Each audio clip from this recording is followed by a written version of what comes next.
Capítulo 60. La presunción de Saúl.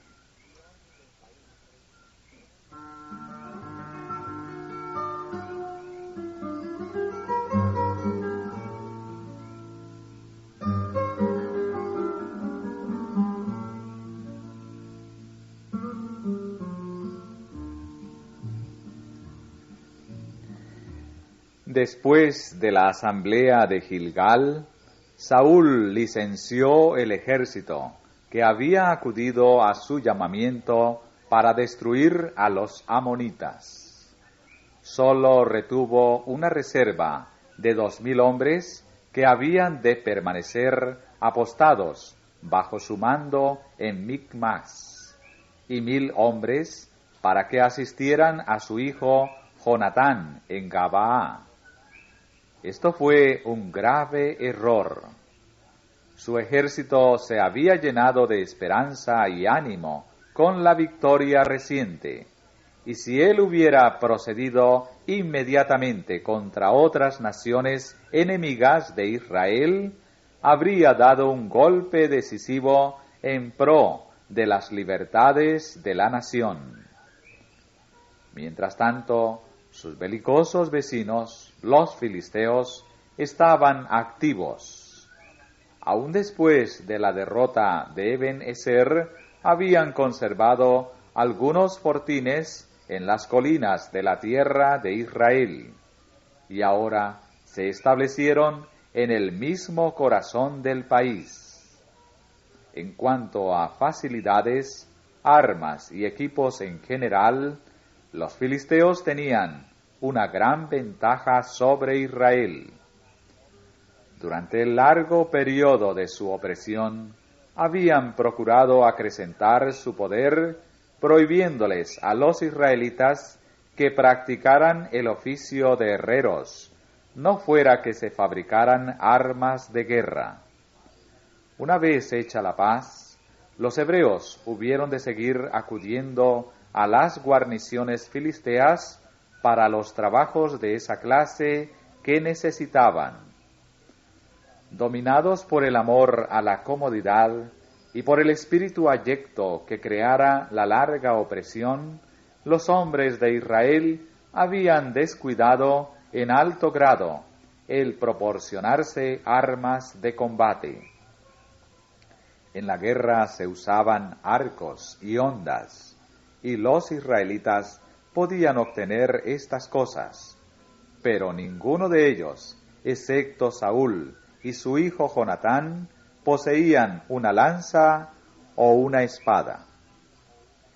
Hasta el 2º año del reinado de Saúl, no se hizo esfuerzo alguno por subyugar a los filisteos.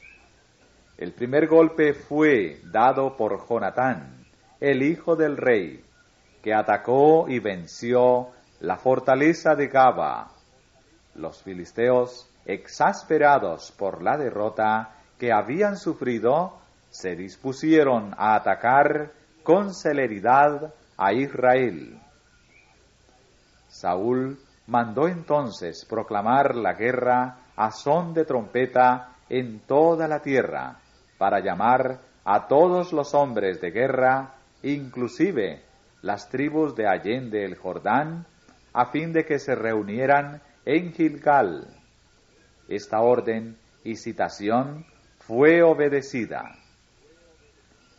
Los filisteos habían reunido un enorme ejército en Midmas, 30,000 carros y 6,000 caballos, y pueblo como la arena que está a la orilla de la mar en multitud. Cuando lo llegaron a saber Saúl y su ejército en Gilgal, el pueblo se atemorizó al pensar en las enormes fuerzas que habrían de arrostrar en batalla. No estaba preparado para ello, y muchos estaban tan aterrorizados que rehuían la prueba de un encuentro. Algunos atravesaron el Jordán, en tanto que otros se escondieron en cuevas y hoyos, y entre las rocas que abundaban en aquella región. A medida que se acercaba la hora de la batalla, el número de desertores aumentaba, y los que no se habían retirado de sus puestos estaban llenos de temor y de presentimientos desfavorables.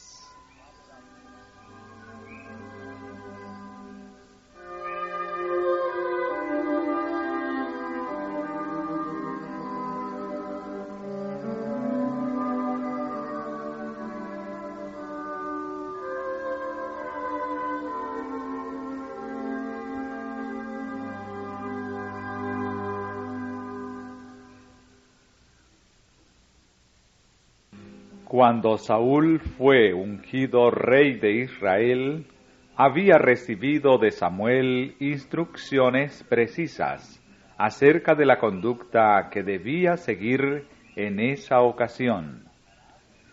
Bajarás delante de mí a Gilgal, le había dicho el profeta, y luego descenderé yo a ti para sacrificar holocaustos e inmolar víctimas pacíficas.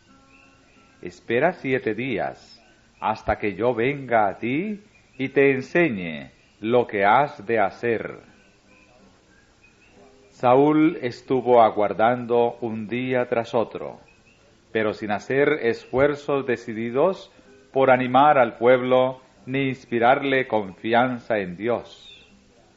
Antes que hubiera expirado el plazo señalado por el profeta, se impacientó por la tardanza y se dejó desalentar por las circunstancias difíciles que le rodeaban. En vez de procurar fielmente preparar al pueblo para el servicio que Samuel iba a celebrar, cedió a la incredulidad y los funestos presentimientos. Buscar a Dios por medio del sacrificio era una obra muy solemne e importante, y Dios exigía que su pueblo escudriñara sus corazones y se arrepintiera de sus pecados, para que la ofrenda le fuera aceptable y su bendición pudiera acompañar sus esfuerzos por vencer al enemigo. Pero Saúl se había vuelto inquieto, y el pueblo, en vez de confiar en Dios y en su ayuda, quería ser dirigido por el rey a quien había escogido. Sin embargo, el Señor seguía interesándose en ese pueblo y no lo entregó a los desastres que le habrían sobrevenido si el brazo frágil de la carne hubiera sido su único sostén.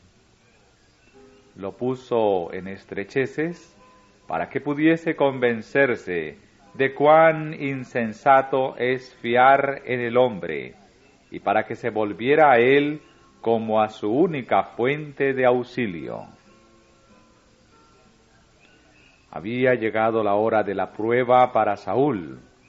Debía él demostrar si quería o no depender de Dios, y esperar con paciencia en conformidad con su mandamiento, revelando así si era hombre en quien Dios podía confiar como soberano de su pueblo en estrecheces, o si iba a vacilar y revelarse indigno de la sagrada responsabilidad que había recaído en él. ¿Escucharía el rey escogido por Israel al soberano de todos los reyes? ¿Dirigiría él la atención de sus soldados pusilánimes hacia aquel en quien hay fuerza y liberación sempiternas? Con impaciencia creciente esperaba Saúl la llegada de Samuel y atribuía la confusión, la angustia y la deserción de su ejército a la ausencia del profeta. Llegó el momento señalado, pero el varón de Dios no apareció inmediatamente. La providencia de Dios había detenido a su siervo, pero el espíritu inquieto e impulsivo de Saúl no pudo ser refrenado por más tiempo. Creyendo que debía hacerse algo para calmar los temores del pueblo, resolvió convocar una asamblea para el servicio religioso e implorar la ayuda divina mediante el sacrificio. Dios había ordenado que sólo los que habían sido consagrados para el servicio divino podían presentarle los sacrificios. Pero Saúl mandó: traedme holocausto y sacrificios pacíficos. Y así como estaba, equipado con su armadura y sus armas de guerra, se acercó al altar y ofreció el sacrificio delante de Dios.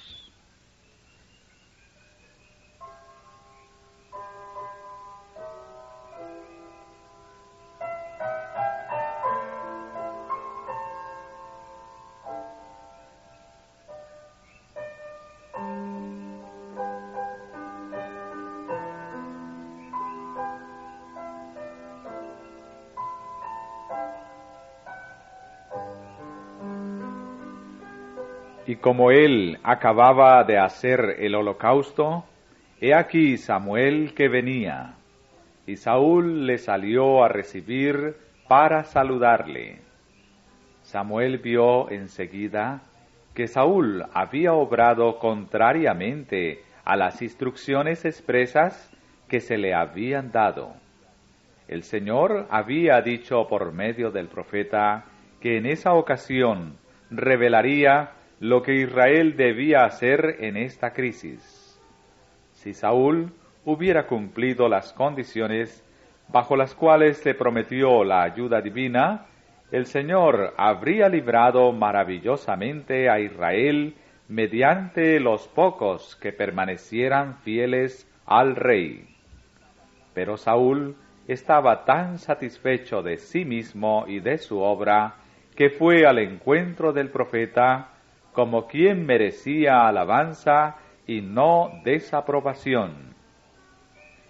El semblante de Samuel estaba cargado de ansiedad y tribulación, pero a su pregunta, ¿qué has hecho?, Saúl contestó, excusando su acto de presunción, y dijo: vi que el pueblo se me iba, y que tú no venías al plazo de los días, y que los filisteos estaban juntos en Micmas.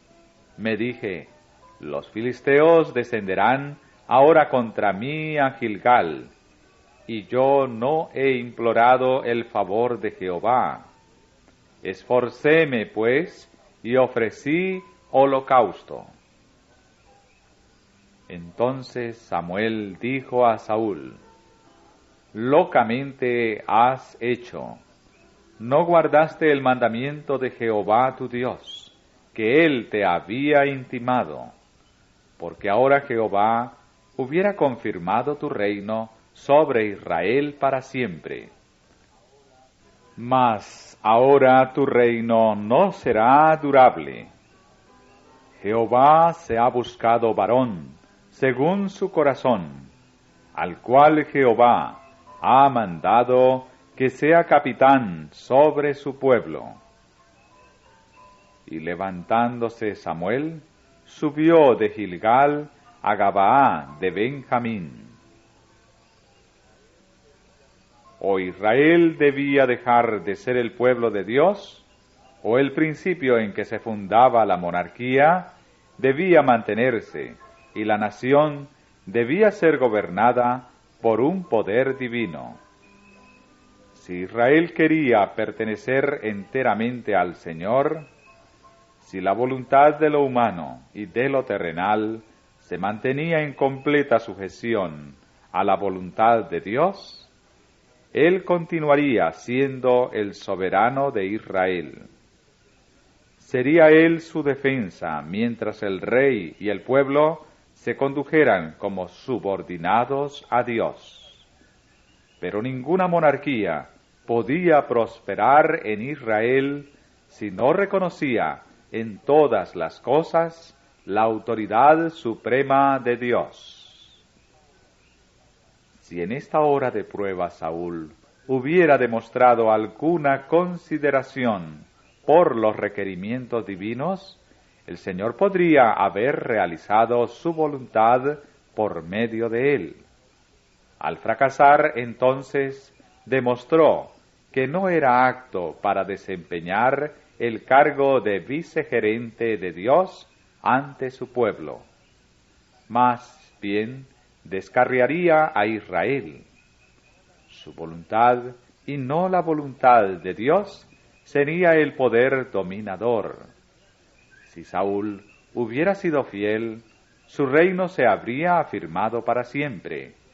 Pero en vista de que había fracasado, el propósito de Dios debía ser alcanzado por medio de otro.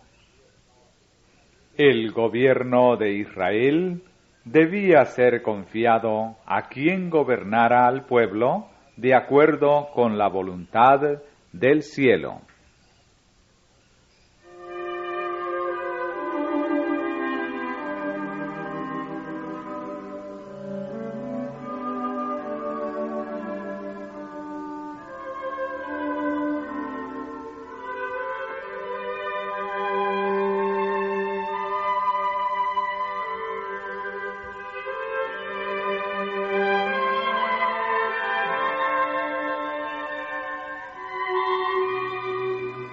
No sabemos cuáles son los grandes intereses que pueden hallarse en juego cuando Dios nos prueba. No hay seguridad excepto en la obediencia estricta a la palabra de Dios. Todas sus promesas se han hecho bajo una condición de fe y obediencia, y el no cumplir sus mandamientos impide que se cumplan para nosotros las abundantes provisiones de las Escrituras. No debemos seguir nuestros impulsos, ni depender de los juicios de los hombres. Debemos mirar a la voluntad revelada de Dios y andar de acuerdo con sus mandamientos definitivos, cualesquiera que sean las circunstancias. Dios se hará a cargo de los resultados. Mediante la fidelidad a su palabra, podemos demostrar en la hora de la prueba, delante de los hombres y de los ángeles, que el Señor puede confiar en que aún en lugares difíciles cumpliremos su voluntad, honraremos su nombre y beneficiaremos a su pueblo. Saúl había perdido el favor de Dios y, sin embargo, no quería humillar su corazón con arrepentimiento. Lo que le faltaba en piedad verdadera, quería suplirlo con su celo en las formas religiosas. Saúl no desconocía la derrota sufrida por Israel cuando el arca de Dios fue llevada al campamento por Ofni y Fines, y a pesar de esto, resolvió mandar que trajeran el arca sagrada y al sacerdote que la atendía. Si por estos medios lograba inspirar confianza al pueblo, esperaba que podría reorganizar su ejército disperso y presentar batalla a los filisteos. Ya no necesitaría la presencia y el apoyo de Samuel, y así se libraría de la crítica y los reproches del profeta. El Espíritu Santo había sido otorgado a Saúl para iluminar su entendimiento y ablandar su corazón. Había recibido instrucciones fieles y reproches sinceros del profeta de Dios. Y sin embargo, cuánta perversidad manifestaba. La historia del primer rey de Israel representa un triste ejemplo del poder de los malos hábitos adquiridos durante la primera parte de la vida. En su juventud, Saúl no había amado ni temido a Dios, y su espíritu impetuoso, que no había aprendido a someterse en temprana edad, estaba siempre dispuesto a rebelarse contra la autoridad divina. Los que en su juventud manifiestan una sagrada consideración por la voluntad de Dios y cumplen fielmente los deberes de su cargo, quedarán preparados para los servicios más elevados de la otra vida. Pero los hombres no pueden pervertir durante años las facultades que Dios les ha dado y luego, cuando decidan cambiar de conducta, encontrar estas facultades frescas y libres para seguir un camino opuesto. Los esfuerzos de Saúl para despertar al pueblo resultaron fútiles. Encontrando que sus fuerzas habían sido reducidas a 600 hombres, se fue de Gilgal y se retiró a la fortaleza de Gabaa, recién librada de filisteos. Estaba este baluarte en el borde meridional de un valle profundo y escarpado o desfiladero, a pocas millas al norte de Jerusalén. Al norte del mismo valle, en Migmas, acampaba el ejército filisteo, y salían destacamentos en diferentes direcciones para saquear el país. Dios había permitido que las cosas culminaran en esa crisis, para poder reprender la perversidad de Saúl y enseñar al pueblo una lección de humildad y de fe. A causa del pecado de presunción cometido por Saúl, al presentar su sacrificio, el Señor no quiso darle el honor de vencer a los filisteos. Jonatán, el hijo del rey, hombre que temía al Señor, fue escogido como el instrumento que había de liberar a Israel. Movido por un impulso divino, propuso a su escudero que hicieran un ataque secreto contra el campamento del enemigo. Quizá, dijo él, hará Jehová por nosotros, que no es difícil a Jehová salvar con multitud o con poco número.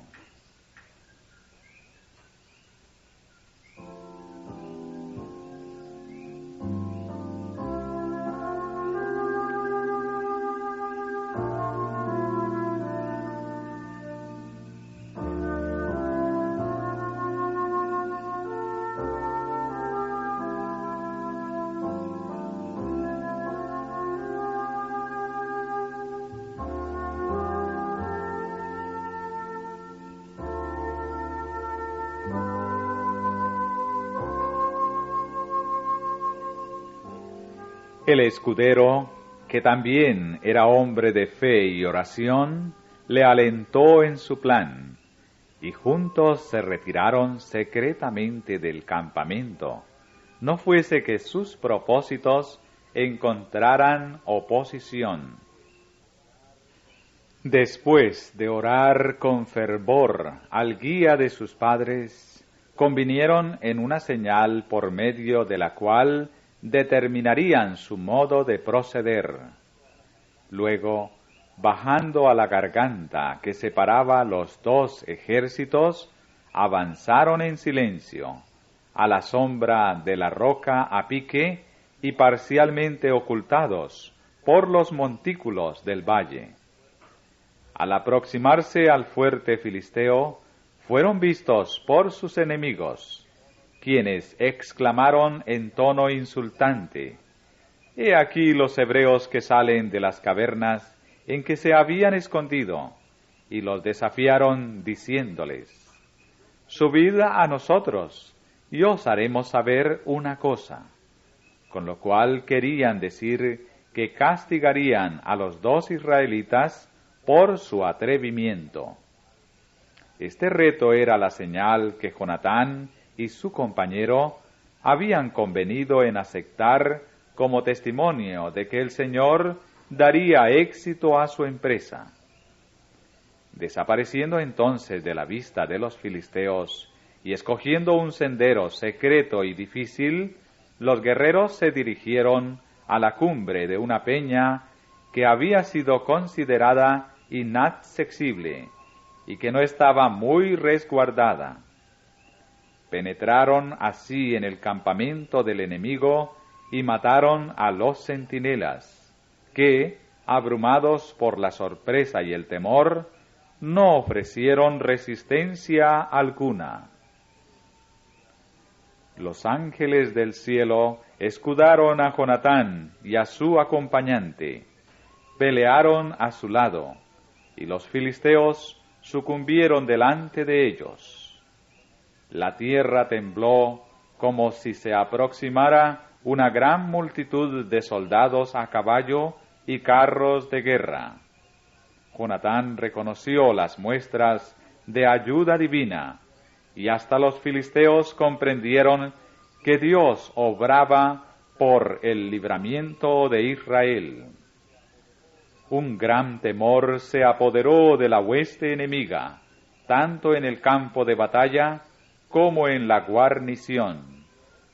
En la confusión que siguió, tomando equivocadamente a sus propios soldados como enemigos, los filisteos comenzaron a matarse mutuamente.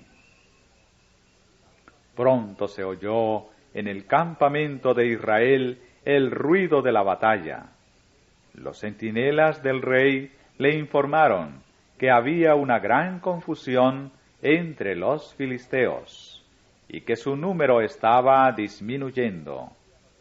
Sin embargo, no había noticia de que alguna parte del ejército hebreo hubiera salido del campamento.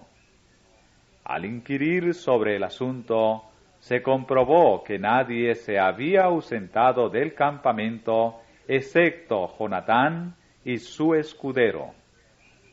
Pero viendo que los filisteos iban perdiendo, Saúl llevó su ejército a participar en el asalto.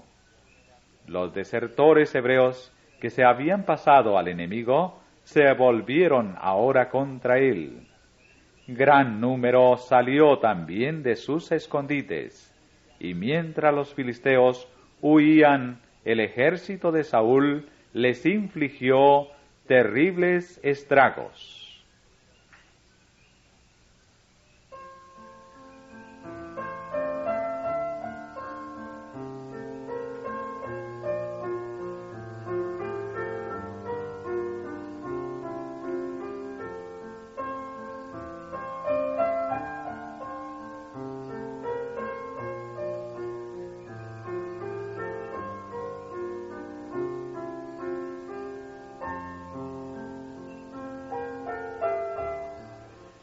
Resuelto a aprovechar hasta lo sumo su ventaja, el rey prohibió precipitadamente a sus soldados que comieran alimento alguno durante todo el día, y reforzó su mandamiento por esta solemne imprecación: cualquiera que comiere pan hasta la tarde, hasta que haya tomado venganza de mis enemigos, sea maldito.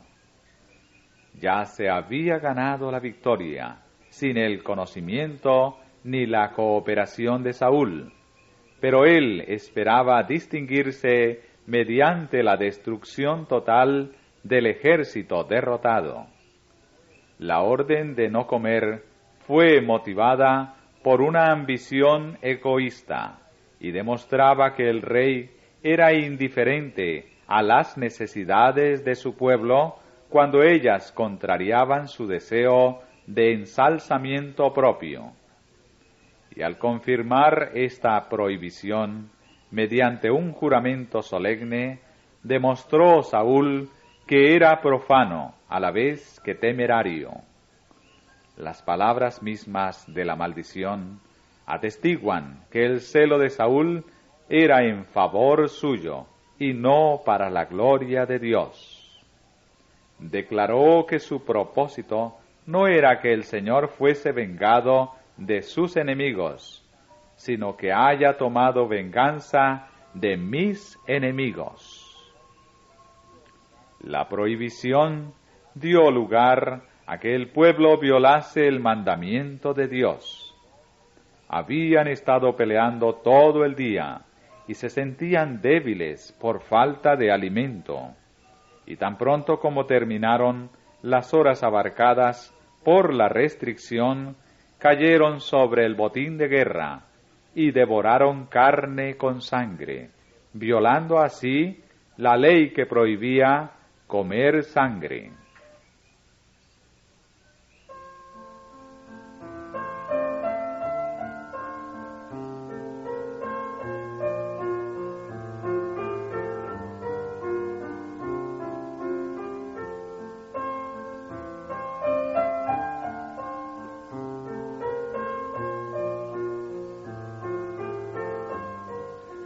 Durante la batalla, Jonatán, que nada sabía del mandamiento del rey, lo violó inadvertidamente al comer un poco de miel mientras pasaba por el bosque.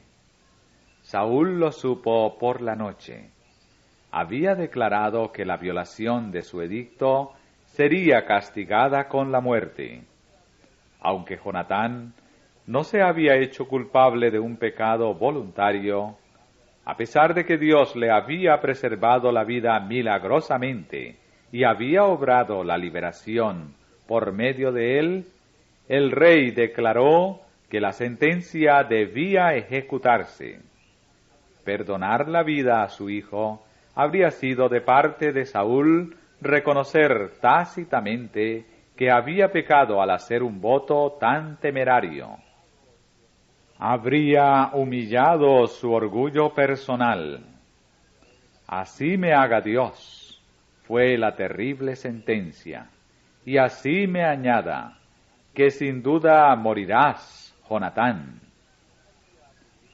Saúl no podía atribuirse el honor de la victoria, pero esperaba ser honrado por su celo en mantener la santidad de su juramento. Aun a costa del sacrificio de su hijo, quería grabar en la mente de sus súbditos el hecho de que la autoridad real debía mantenerse. Hacía poco que en Gilgal, Saúl había pretendido oficiar como sacerdote, contrariando el mandamiento de Dios. Cuando Samuel le reprendió, se obstinó en justificarse.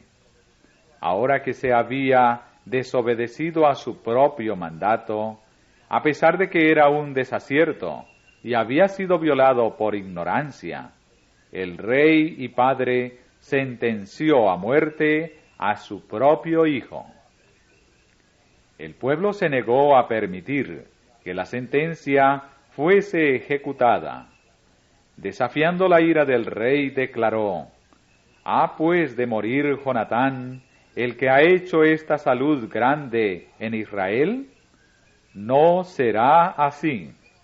Vive Jehová, que no ha de caer un cabello de su cabeza en tierra, pues que ha obrado hoy con Dios».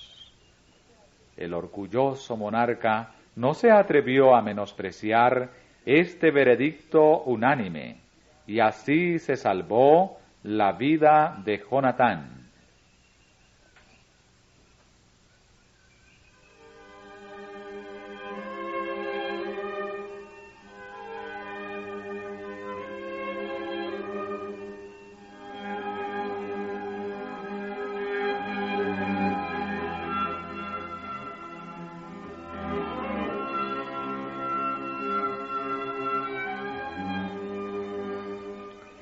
Saúl no pudo menos de reconocer que su hijo le era preferido tanto por el pueblo como por el Señor. La salvación de Jonatán constituyó un reproche severo para la temeridad del rey. Presintió que sus maldiciones recaerían sobre su propia cabeza. no prosiguió ya la guerra contra los filisteos, sino que regresó a su pueblo, melancólico y descontento. Los que están más dispuestos a excusarse o justificarse en el pecado son a menudo los más severos para juzgar y condenar a los demás. Muchos, como Saúl, atraen sobre sí el desagrado de Dios, pero rechazan los consejos y menosprecian las reprensiones.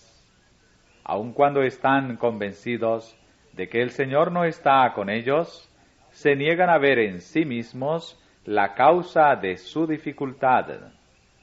Albergan un espíritu orgulloso y jactancioso, mientras se entregan a juzgar y reconvenir cruel y severamente a otros que son mejores que ellos. Sería bueno que cuantos se constituyen en jueces meditasen en estas palabras de Cristo. Con el juicio con que juzgáis, seréis juzgados, y con la medida con que medís, os volverán a medir. A menudo, los que procuran ensalzarse se ven puestos en situaciones que revelan su carácter. Así pasó en el caso de Saúl. Su conducta convenció al pueblo de que apreciaba el honor y la autoridad reales más que la justicia, la misericordia o la benevolencia. Así fue inducido a ver el error que había cometido al rechazar la forma de gobierno que Dios le había dado. El pueblo había renunciado al profeta piadoso, cuyas oraciones habían traído grandes bendiciones, por un rey que en su celo ciego había impetrado una maldición sobre ellos. Si los hombres de Israel no hubieran intervenido para salvar la vida de Jonatán, su libertador habría perecido por decreto del rey. ¿Con qué dudas y vacilaciones debe haber seguido aquel pueblo desde entonces la dirección de Saúl? Cuán amargo les habrá sido pensar que había sido colocado en el trono por decisión de ellos mismos. El Señor soporta por mucho tiempo los extravíos de los hombres, y a todos les otorga la oportunidad de ver y abandonar sus pecados. Pero aun cuando parecería que hace prosperar a los que menosprecian su voluntad y pasan por alto sus advertencias, pondrá oportuna y seguramente de manifiesto la insensatez de ellos.